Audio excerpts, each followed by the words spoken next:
Eu queria muito conversar com vocês hoje sobre o tema. Na verdade, o título não é bem o tema, né? O tema eu vou explicar já já. O título dessa reflexão é Visão Imperfeita.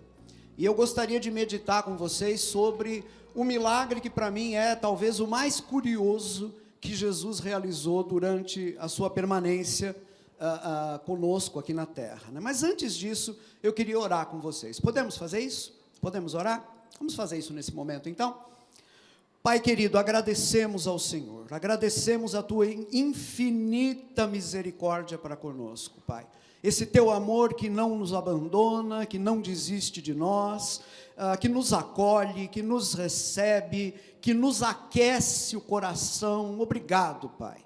Agora nós estamos desejosos de ouvir a Tua voz e de acolher em nós a Tua palavra. Fala conosco, Pai, pelo poder do Teu Espírito, e transforma as nossas vidas. Essa é a nossa oração, no nome de Jesus. Amém. Amém. Bom, o texto para o qual eu queria chamar a atenção de vocês está no Evangelho de Marcos, no capítulo 8, versículos 22 a 26. Como eu disse, o título geral da minha reflexão é Visão Imperfeita, e acho que vocês vão entender o título a partir da leitura desse texto. Marcos, capítulo 8, versículos 22 a 26, diz assim a palavra do Senhor. Eles foram para Betsaida, e algumas pessoas trouxeram um cego a Jesus, suplicando-lhe que tocasse nele. Ele tomou o cego pela mão e o levou para fora do povoado. Depois de cuspir nos olhos do homem e impor-lhe as mãos, Jesus perguntou: você está vendo alguma coisa? Ele levantou os olhos e disse: vejo pessoas, elas parecem árvores andando. Mais uma vez, Jesus colocou as mãos sobre os olhos do homem. Então seus olhos foram abertos e sua vista lhe foi restaurada, e ele via tudo claramente. Jesus mandou para casa, dizendo: não entre no povoado. Muito bem, com esse título, Visão Imperfeita, na verdade, eu queria continuar uma reflexão que eu comecei com vocês no domingo passado, quando eu falei um pouquinho sobre conhecer o amor de Deus. No domingo passado, eu coloquei na minha reflexão uma pergunta para nós, e a pergunta era a seguinte: por que, apesar de toda a riqueza da fé cristã, tantas comunidades e tantos indivíduos vivem vidas aquém de suas possibilidades como cristãos e cristãs? Eu cheguei a mencionar para vocês uma definição de avivamento que foi dada por um irmão muito querido, o irmão James Packer, e esse irmão definia avivamento da seguinte maneira: ele dizia, o avivamento é uma ação extraordinária de Deus, que tem como finalidade trazer a igreja de volta àquela que deveria ser a sua vida normal. Eu acho uma definição impressionante, porque ela mostra que Deus precisa agir extraordinariamente, de tempos em tempos, para poder nos trazer de volta àquilo que seria a normalidade da vida cristã. Então eu quero continuar explorando esse mesmo tema, essa mesma pergunta com vocês. Por que será que, apesar das riquezas da nossa fé, tanta gente parece viver aquém das suas possibilidades como cristãos e cristãs? Num certo sentido, gente, é como se essas pessoas não fossem totalmente atingidas por essa riqueza. É como se houvesse pessoas que, apesar de estarem na igreja, no meio do corpo de Cristo, parece que não são totalmente atingidas por toda essa riqueza imensa da graça de Deus. Se a gente fosse usar uma figura e comparar aqui a graça de Deus com a chuva, uma chuva abundante, é como se algumas pessoas andassem com capas de chuva, né? A coisa que os meus avós chamavam de impermeável, né? Não esqueça de levar o impermeável antes de sair. Impermeável, na época dos meus avós, era a capa de chuva. Parece que algumas pessoas andam pela vida cristã com capa de chuva, então nunca ficam totalmente encharcados pela chuva da graça de Deus. Eu estou convencido de que esse tema que eu quero abordar hoje diz respeito a alguns de vocês. Eu preciso trabalhar isso aqui, gente, é importante. Esse tema diz respeito a alguns de vocês. Talvez sejam poucos até. E alguém pode até me perguntar, mas Rui, vale a pena comprometer uma pregação inteira de domingo para tratar de um tema que vai atingir talvez apenas algumas poucas pessoas que estão ouvindo? E eu respondo, vale, por duas razões. Primeira, eu aprendi aqui com os meus amigos queridos Anésio e Silas, que é dever nosso como pastores conhecer o estado do nosso rebanho. Provérbios diz, procura conhecer o estado das tuas ovelhas. Eu aprendi com eles também que um rebanho tem que caminhar não na velocidade dos mais saudáveis, mais adultos, mais maduros. Um rebanho tem que caminhar na velocidade dos meninos, né, e dos mais lentos, por assim dizer. Jacó nos dá essa lição lá no livro de Gênesis. Ele diz para Esaú, vai na frente com seus cavalos aí, que eu vou aqui atrás, no passo do rebanho e no passo dos meninos, né, andando devagar. Então, vejam bem, gente, se há pessoas entre nós que por alguma razão, seja lá qual for, ainda não estão experimentando plenamente a graça de Deus, é nosso dever seguir na velocidade desses irmãos. Vocês estão me entendendo? Então vale a pena sim, porque ninguém pode ser deixado para trás, quando se trata da igreja de Deus. Agora tem mais uma razão, e a segunda razão é que ao tratar o tema, o problema de algumas pessoas, na verdade a gente vai recordar aqui alguns fundamentos da fé, e recordar esses fundamentos nunca faz mal, mesmo que você seja maduro, esteja andando em Deus profundamente há muito tempo, não tem problema, esses fundamentos vão ajudar você também na sua caminhada. Então, eu convido vocês aqui a uma reflexão, e nós vamos partir, como eu disse, desse milagre que Jesus operou, e que eu chamei de um milagre mais curioso que Jesus operou durante o seu ministério na terra.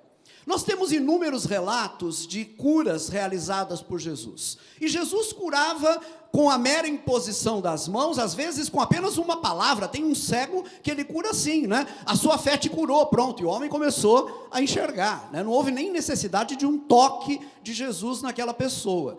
Agora, nesse caso, por que será que a cura teve que acontecer em duas etapas, né? O que será que há de especial nesse caso? Isso me conduz direto para o meu primeiro ponto, que tem a ver com o seguinte: esse caráter excepcional desse milagre, essa cura em duas etapas, ela aconteceu desse jeito porque tem a ver diretamente com a situação vivida então pelos discípulos.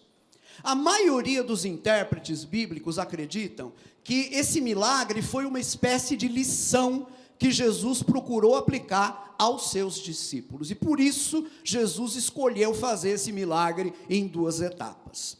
O milagre teve então uma função didática. É claro que Jesus poderia ter curado aquele cego apenas com um toque, totalmente, apenas com uma palavra, né? De uma só vez, ele podia, mas ele agiu desse jeito, dessa maneira diferente, para dar aos discípulos, na verdade, uma imagem do que eles mesmos, os discípulos, estavam passando. Eu sugiro que depois em casa, vocês leiam com calma o capítulo 8 do Evangelho de Marcos, leiam o capítulo inteiro, vocês vão perceber com mais clareza, acredito, aquilo que eu vou tentar dizer para vocês agora. Mas o capítulo começa, lá nos versículos 1 a 10, com o relato da segunda multiplicação dos pães, o segundo milagre de Jesus relacionado à multiplicação de pães. Logo depois disso, os fariseus chegam para Jesus, os líderes religiosos judaicos, e pedem um sinal para Jesus, de que ele era o Messias, né? Jesus se recusa a dar qualquer sinal para aqueles homens, e aí ele segue viagem com os discípulos dele. Nesse trajeto, né, ao seguir viagem, Jesus alerta os discípulos, dizendo que eles deveriam ter cuidado. E aí vem o trechinho lá de Marcos 8,15. Eles deveriam ter cuidado com o fermento dos fariseus e com o fermento de Herodes. Isso é interessante, porque ele havia multiplicado os pães, e agora ele fala aqui de ter cuidado com o fermento. E como Mateus explica, na passagem paralela a essa, no evangelho dele, quando Jesus diz, tenham cuidado com o fermento dos fariseus e com o fermento de Herodes, ele está dizendo, cuidado com a doutrina desses homens, não é? Com aquilo que eles ensinam e a maneira como eles vivem. É isso que Jesus está tentando dizer. No entanto, Os discípulos não entenderam isso, eles não compreenderam. E eles relacionaram aquelas palavras de Jesus, cuidado com o fermento dos fariseus, né, com o fato de eles não terem levado pão na viagem na sequência, né? Eles pegaram, entraram no barco, foram para o outro lado do mar da Galileia, mas não levaram pão com eles, levaram apenas um pão. E aí, quando Jesus diz, tenham cuidado com o fermento dos fariseus, eles dizem entre eles, isso aí é porque a gente não trouxe pão. Aí Jesus vai dar uma resposta contundente para eles, que está lá em Marcos 8, 17 a 18. Diz assim: percebendo a discussão, Jesus lhes perguntou: por que vocês estão discutindo sobre não terem pão? Ainda não compreendem nem percebem? O coração de vocês está endurecido? Agora notem aqui, gente. Vocês têm olhos, mas não veem? Têm ouvidos, mas não ouvem? Não se lembram? E aí Jesus vai lembrá-los na sequência sobre o milagre que ele realizou com os pães, né? Quer dizer, aqueles homens tinham visto esse milagre, tinham comido desse milagre e, no entanto, não tinham compreendido ainda do que se tratava. Então, o episódio do cego, que foi curado em 2 etapas, serve como ilustração da situação na qual os discípulos se encontravam. Apesar deles conviverem com Jesus e de contemplarem os milagres de Jesus, eles ainda não estavam conseguindo compreender com clareza o que Jesus dizia e o que Jesus fazia. Eu quero sintetizar esse contexto, gente, e trazer essa questão para nós. Esses homens, os discípulos, estavam seguindo a Jesus. Suas vidas estavam sendo marcadas pelas coisas que eles viam e ouviam a partir de Jesus. No entanto, eles ainda não compreendiam tudo. Suas ideias, em muitos aspectos, estavam confusas.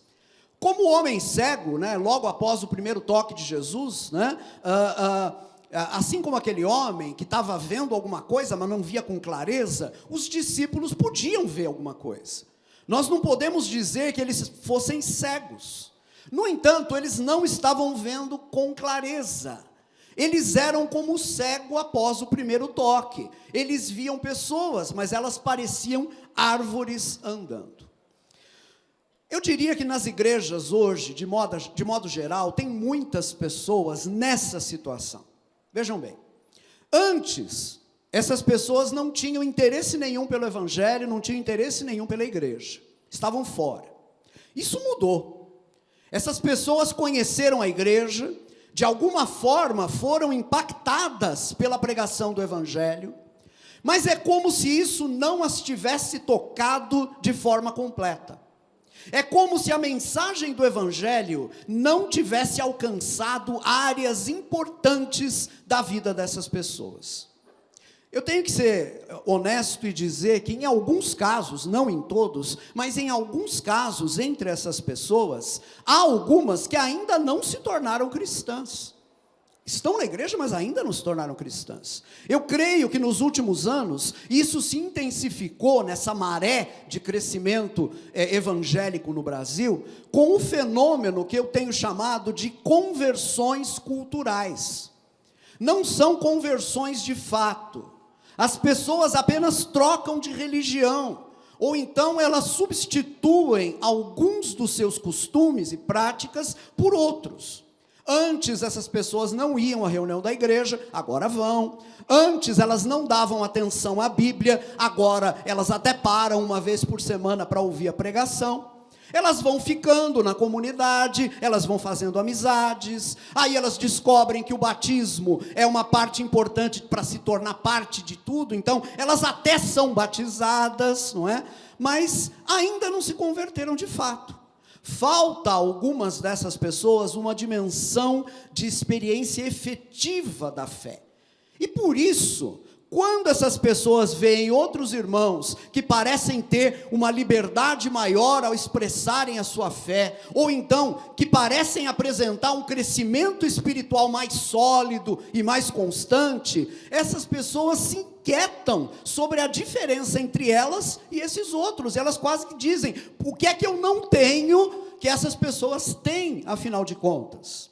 No entanto, vejam bem, e é isso que torna a situação dessas pessoas ainda mais complexa, essas pessoas já não se satisfazem mais com a situação anterior, não querem mais voltar à antiga indiferença para com Deus, na qual elas viviam. Essas pessoas reconhecem que há valores na fé cristã que elas desejam, mas ao mesmo tempo, elas carregam ainda muita coisa da antiga vida. Volta e meia se pegam pensando e agindo como pensam e agem as pessoas que por aí no mundo não conhecem a Deus, as pessoas que não têm experiência com Deus. O raciocínio dessas pessoas, muitas vezes, é o raciocínio ainda típico daquelas pessoas que vivem longe de Deus. Em resumo, é uma situação ambígua. O cego via, mas também não via. Ele via mal, ele via com dificuldade. As pessoas que eu estou descrevendo creem, mas a sua fé e a sua experiência parecem fracas, parecem inconstantes. Eu queria sondar com vocês agora alguns sinais que indicam uma pessoa nessa situação. E logo depois a gente vai ver, pela graça de Deus, como é que isso pode ser tratado. Então, em segundo lugar, quais são os sinais de um cristão com visão imperfeita? O primeiro deles é que pessoas nessa situação de visão imperfeita são pessoas que têm dificuldade de pensar espiritualmente. Elas têm dificuldade de pensar espiritualmente. Vejam bem, os discípulos viram um milagre impressionante que foi a multiplicação dos pães, e essa foi a segunda multiplicação dos pães. No entanto, logo depois, ouvem Jesus falar sobre fermento e concluem, Jesus está falando sobre fermento porque a gente não trouxe pão. E aí Jesus vai responder para eles, e aqui eu retomo o texto que eu citei há pouco, né? Percebendo a discussão, Jesus lhes perguntou, por que vocês estão discutindo sobre não terem pão? Ainda não compreendem nem percebem?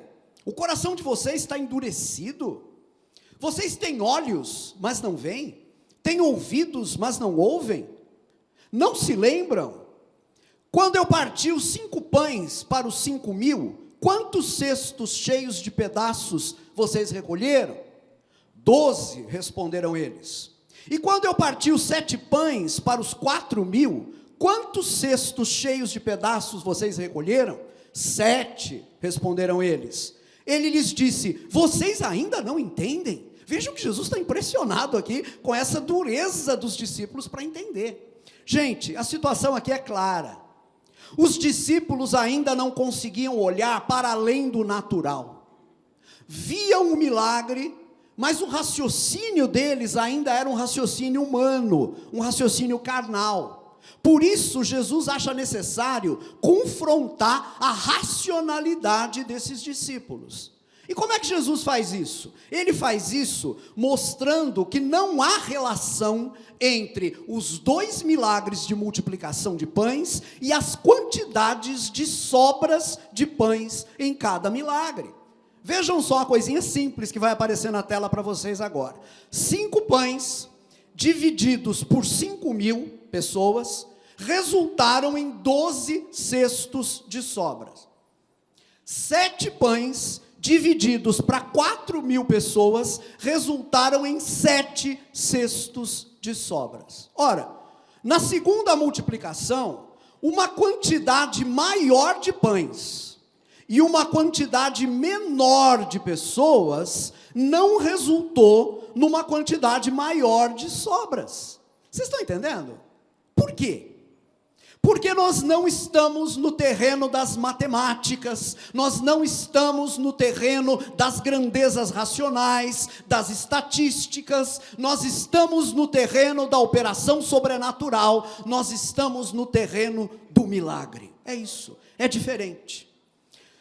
Tem muita gente que se sente atraída pelo Evangelho e que apresenta a mesma dificuldade. Ouvem, se interessam, concordam até certo ponto, mas quando a gente começa a apresentar alguns elementos da fé cristã, que são elementos mais escandalosos, e vocês vão entender essa palavra já já, quando a gente começa a apresentar esses elementos, e sobretudo nós estamos falando de aspectos da fé cristã que divergem da abordagem natural, essas pessoas hesitam, essas pessoas não conseguem acompanhar. Não se espante quando eu uso a expressão escandaloso, né? Porque o Evangelho contém, sim, algumas afirmações escandalosas, alguns elementos escandalosos, vocês vão entender já. Paulo escreve aos Coríntios, em 1 Coríntios 2, 23, e diz o seguinte: nós, porém, pregamos a Cristo crucificado, o qual, de fato, é escândalo para os judeus e loucura para os gentios. Então vejam, o Evangelho tem elementos que são escândalo para a mentalidade racional. Por exemplo, você diz para a pessoa que é preciso amar os outros e que é preciso ser compassivo, e essa pessoa até concorda, ela até aceita. Mas se você disser a ela que é preciso, que o Evangelho exige arrependimento integral, ou então, se você mencionar para ela o fato de que ninguém pode ser salvo com base na sua justiça própria, com base nos seus méritos, a pessoa não compreende, ela hesita. Talvez ela não discorde abertamente de você, mas dentro dela, ela não compreende por que tem que ser assim, ela não entende por que Deus, afinal de contas, não pode aceitar os nossos esforços, não pode, enfim, por que nós precisamos da justiça de Cristo, do Cristo morto na cruz e ressuscitado, para podermos ser salvos. As pessoas não entendem esses aspectos. Qual é a razão disso? Gente, é que é preciso ser espiritual para compreender as coisas espirituais.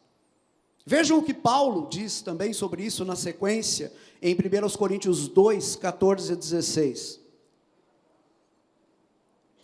Paulo escreve: quem não tem o Espírito não aceita as coisas que vêm do Espírito de Deus, pois lhes são loucura, e não é capaz de entendê-las, porque elas são discernidas espiritualmente. Mas quem é espiritual discerne todas as coisas, e ele mesmo por ninguém é discernido. Pois quem conheceu a mente do Senhor para que possa instruí-lo? Nós, porém, temos a mente de Cristo. Então, em primeiro lugar, um sinal dessas pessoas que ainda estão com a sua visão em termos de fé imperfeita, é o fato de não conseguirem pensar espiritualmente, ainda estão presas ao raciocínio natural. Um segundo sinal é que pessoas nessa situação de visão imperfeita são muito sensíveis às opiniões do presente século. São muito sensíveis às opiniões que predominam na nossa época e na nossa sociedade. Vejam que coisa interessante. Quando trazem o cego até Jesus, o Senhor primeiro pega o cego pela mão e o leva para fora do povoado, para fora de Betsaida. Diz o texto: ele, Jesus, tomou o cego pela mão e o levou para fora do povoado. Depois de curar o cego totalmente, nas duas etapas de cura, Jesus diz claramente ao cego: não entre no povoado. Essa recomendação de Jesus ilustra muito bem uma coisa que me parece ser frequente entre as pessoas que têm visão imperfeita. Elas se mostram muito sensíveis às opiniões da sociedade, muito sensíveis às opiniões da comunidade onde elas vivem, Em resumo, elas se mostram muito sensíveis às opiniões do mundo, às opiniões do presente século.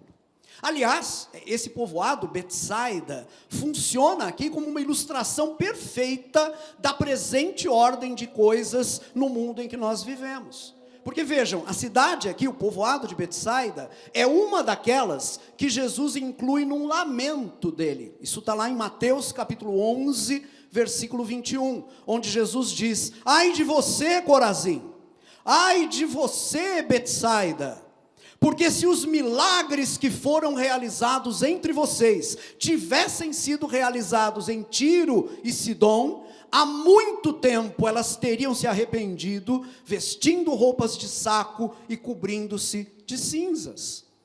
Vejam então que Betsaida representa a sociedade humana incrédula, aquela sociedade incapaz de reconhecer nos milagres de Jesus a ação graciosa de Deus.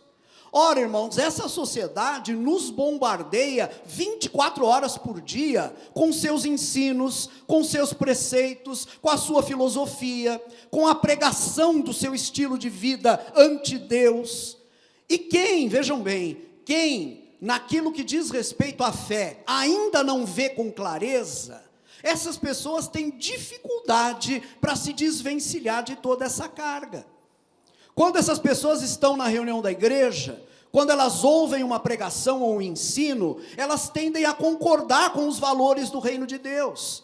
Mas quando elas voltam ao seu meio, quando elas retornam a Betsaida, pronto, voltam a pensar segundo os padrões do mundo e não mais segundo os padrões do reino de Deus. Deixa eu dizer uma coisa, tem uma nota pessoal, mas vocês vão compreender isso. Eu me converti numa época em que nós tínhamos uma noção muito clara de 2 reinos. Isso era muito claro. Usando aqui a imagem que Paulo emprega lá em Colossenses 1,13, onde Paulo diz o seguinte: Ele, falando de Deus, né, Deus Pai, Ele nos libertou do império das trevas e nos transportou para o reino do Filho do seu amor. Império das trevas e reino do Filho do seu amor. Pois bem, quando eu me converti, nós tínhamos uma clara noção desses 2 reinos, né? A gente percebia um império das trevas, debaixo do qual a gente estava, não é, que nos dominava, que controlava a nossa maneira de ser, de pensar, de agir, e nós reconhecemos que num determinado momento Deus nos resgatou disso, nos libertou desse império das trevas e nos transportou para o seu reino, para o reino do Filho do seu amor. Essa distinção era clara para a gente, e eu me lembro que, recém-convertido, com 12 anos de idade, eu andava pelas ruas e via pessoas que ainda viviam longe de Deus, longe do Evangelho, e aquilo doía dentro de mim. Eu dizia: meu Deus, essa pessoa ainda está no império das trevas, essa pessoa ainda não conhece a luz, ela ainda não conhece Jesus. De uma certa maneira, sim, eu dividia o mundo, a humanidade, em 2 grupos, os que conheciam a Deus e os que não conheciam a Deus, e eu sofria pelos que não conheciam a Deus. Gente, me espanta perceber o quanto essa distinção não faz sentido mais hoje para muita gente dentro das igrejas evangélicas. O quanto essa distinção foi apagada, a tal ponto que já não há quase diferença entre quem está dentro e quem está fora. A tal ponto que quem está dentro já não tem mais dor por quem está fora. E isso corresponde a um apagamento terrível. Eu convido vocês a lerem o Novo Testamento. Vocês vão encontrar o tempo todo essa distinção radical entre quem está no império das trevas e quem está no reino de Deus.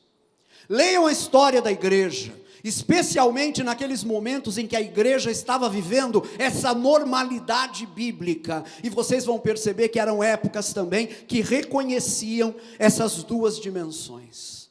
Mas isso falta muito para muita gente hoje em dia. E eu queria que vocês me permitissem falar com vocês com o máximo de amor, mas também com o máximo de clareza. Se para você essa distinção não existe, se para você é tudo uma coisa só, e você chega até a achar que alguns cristãos são estreitos demais, não é? Porque se veem como diferentes de quem não conhece a Deus, eu só posso dizer para você que você ainda está com a visão imperfeita.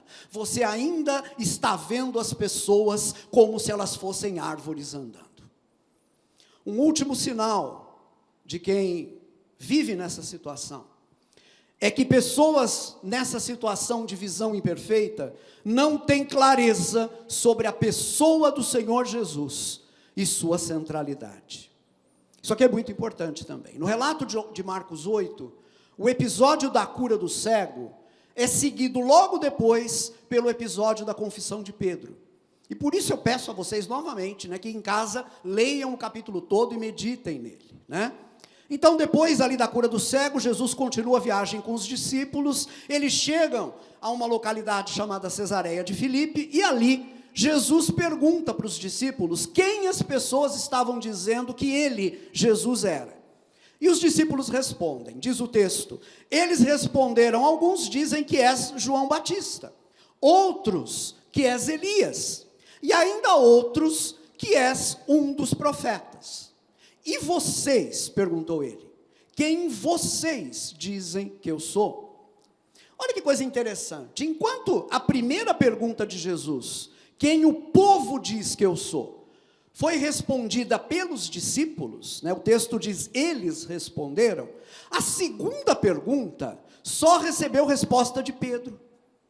Diz o texto, Pedro respondeu, tu és o Cristo. No relato de Mateus, fica claro, né? O relato paralelo aqui de Mateus 8, de Marcos 8, está em Mateus 16. Fica claro que nesse momento, Pedro recebeu uma revelação direta do Pai. Lá em Mateus, Jesus responde a Pedro dizendo assim, o texto diz, respondeu Jesus, feliz é você, Simão, filho de Jonas, porque isto não lhe foi revelado por carne ou sangue, mas por meu Pai que está nos céus. Me parece, gente, que o episódio da cura do cego serve como ilustração também para a situação dos discípulos quanto à compreensão que eles tinham de Jesus. Eles ainda não tinham clareza sobre quem Jesus era de fato. A resposta de Pedro em Marcos 8,30, e o paralelo está lá em Mateus 16, parece indicar que foi nesse momento que Pedro recebeu uma percepção clara de Jesus.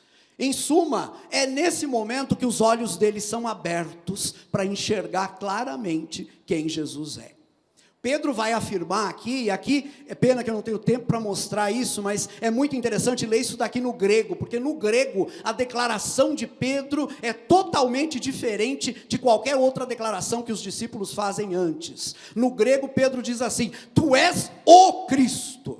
E como diz o texto de Mateus, né? Tu és o Cristo, o Filho do Deus vivo, né? Eu estou frisando o artigo 8, estou parecendo o R.R. Soares falando aqui, né? Tu és o Cristo, né? Mas esse artigo é importante, porque ele indica aqui, na construção grega, que Pedro está dando a Jesus uma exclusividade absoluta. Olha, muita gente pode ter aparecido na terra, muitos iluminados, muitos profetas, muitos filhos de Deus se dizendo assim, mas não, esqueçam eles, tu és o Filho de Deus. Esse artigo aqui singulariza Jesus. Gente, essa é uma questão da mais absoluta relevância. A pergunta aqui é a seguinte: quem é Jesus para nós? Ser cristão é reconhecer em Jesus um caráter absolutamente único. Muita gente pode dizer que Jesus foi um grande homem. Outros podem até ir além e dizer que em Jesus Deus se revelou. Mas mesmo assim, essas pessoas ainda não estão dispostas a reconhecer que há um caráter único em Jesus. Recentemente, para minha tristeza, numa revista online que se diz cristã, eu li um artigo escrito por um grupo de intelectuais que se definem como pós-cristãos. E esse pessoal, é um artigo no qual eles querem propor uma nova ética ecológica, e lá eles dizem que querem fazer de Jesus e do ensino de Jesus um referencial de sabedoria para essa proposta ética. No entanto, esse pessoal que diz ter origem cristã, afirma o seguinte no artigo, eles dizem, Jesus de Nazaré, sem ser a figura única ou perfeita ou superior às demais, pode ser uma referência de grande importância. Gente, eu quase chorei quando eu li essa frase, vinda de pessoas que se dizem cristãs.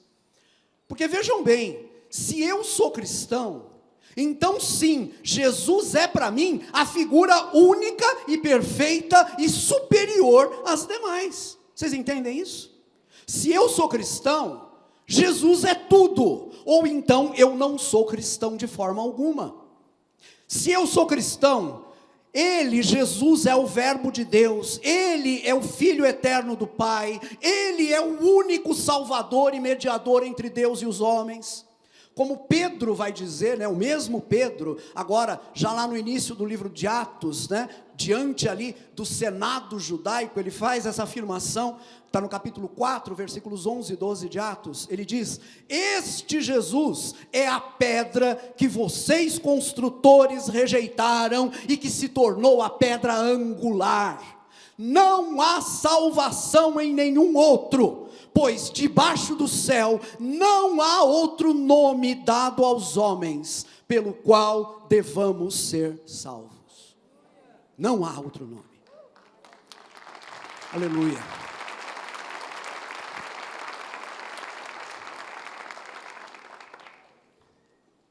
Como é que você vê a pessoa de Jesus?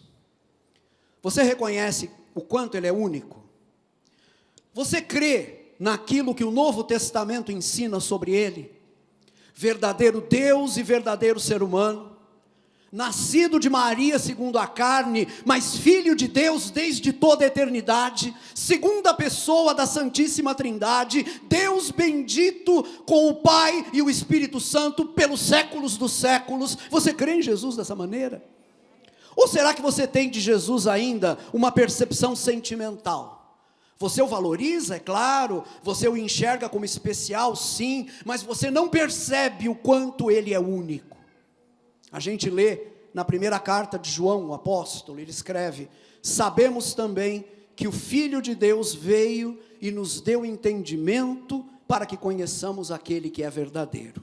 E nós estamos naquele que é o verdadeiro, em seu Filho Jesus Cristo. Este é o verdadeiro Deus e a vida eterna. Queridos e queridas, poder afirmar e poder crer nisso com toda clareza é ser cristão. E portanto, meu querido e minha querida, eu falo com todo carinho, não se engane. Crer menos do que isso é ainda não ser cristão. E é preciso que você se torne cristão agora. Eu vou terminar indicando aqui quais os elementos que nos levam à cura dessa visão imperfeita. Graças a Deus existe remédio para a visão imperfeita. Em primeiro lugar, reconheça que você ainda não enxerga bem. Reconheça isso, foi isso que o cego fez. Ele foi sincero e disse a Jesus que via, mas via de forma estranha. Ele via as pessoas como se fossem árvores andando. Ele não se deixou levar pela timidez, foi sincero e abriu a situação diante do Senhor. Então, em primeiro lugar é isso, reconheça, você ainda não enxerga bem. Em segundo lugar, não tenha receio de receber um tratamento suplementar. Aquele homem queria ver, era isso. Se era preciso que Jesus impusesse novamente as mãos sobre ele, ou se era necessário que Jesus fizesse qualquer outra coisa, isso não era problema para ele. Tendo recuperado em parte a visão, tudo o que ele queria agora era ver de forma perfeita. Me entenda, meu querido, minha querida, você também, considere isso. Você já deixou para trás uma situação de incredulidade total. Você já deixou para trás uma situação de total afastamento de Deus. Você foi aproximado do reino. Prossiga então. Não se pergunte por que razão, no seu caso, foi necessário um tratamento em 2 etapas. Não se pergunte isso, isso não é importante. O importante é ver com clareza. Então prossiga, não desista. Amém? Em último lugar, terceiro e último lugar, lance-se sobre a misericórdia de Deus. Se você se reconhece nessa situação de visão imperfeita, nessa situação onde parece que você ainda não entrou plenamente nessas riquezas da fé, diga isso a Deus em oração.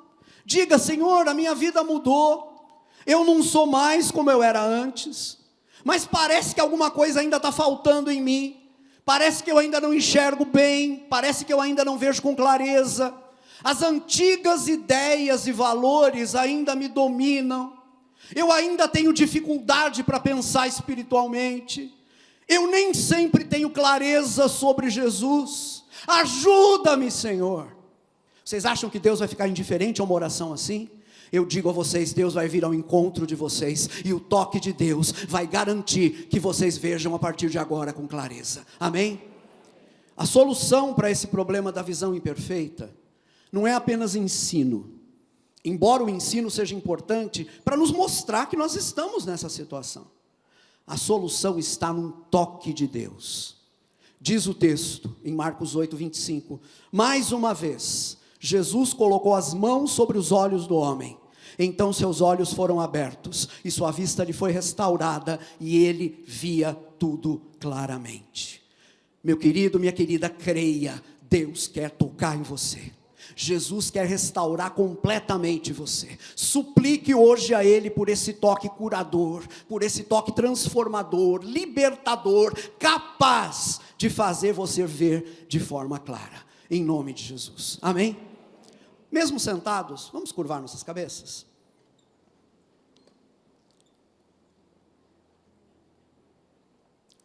Querido Pai,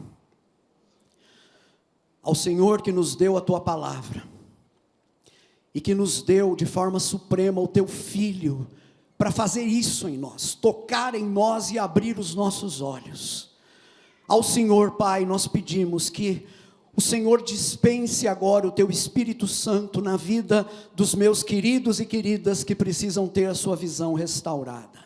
Que o Teu Espírito Santo toque nesses corações, para que esses corações vejam de forma clara o Senhor, e creiam no Senhor sem nenhuma reserva.